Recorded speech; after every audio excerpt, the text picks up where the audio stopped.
Project cash flows. Project cash flows estimation is an important task in capital budgeting because the decision taken in capital budgeting would depend on the accuracy of the cash flows.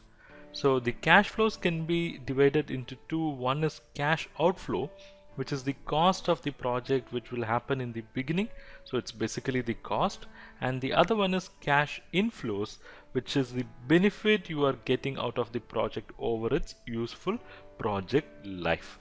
So project life is very important for finding or calculating this project cash flows, and this project life would depend upon various factors like physical deterioration, technological obsolescence, and decline in demand.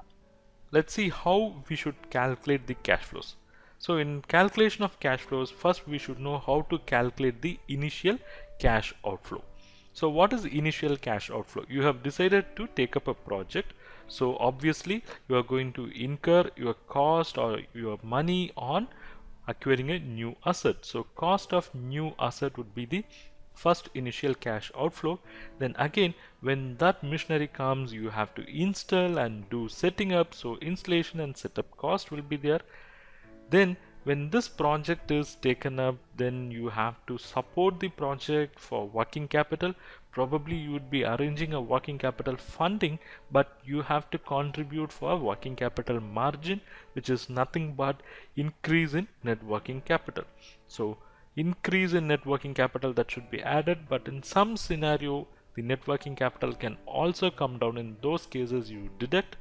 Then when you take up a project, and if it is a replacement project wherein you are selling your old machinery and buying a new machinery, then the sale proceeds of old machinery would reduce your initial cash outflow. So in those cases you would deduct the sale proceeds in case of replacement decision, and you will also have some tax saving that should be added or deducted as the case may be. So this would give you the initial cash outflow.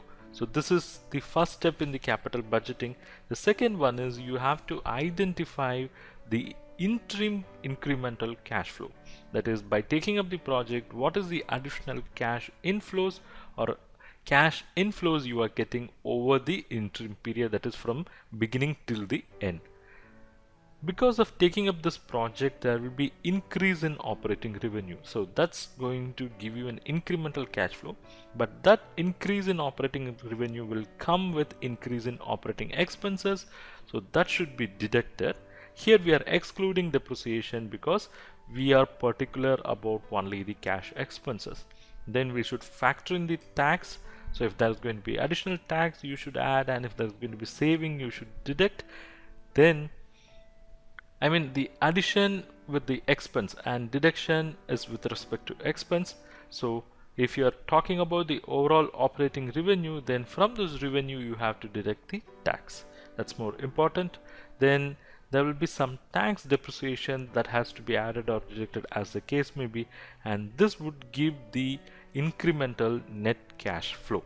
So we have found, or we know how to find the initial cash outflow, and now we know how to find incremental cash flow.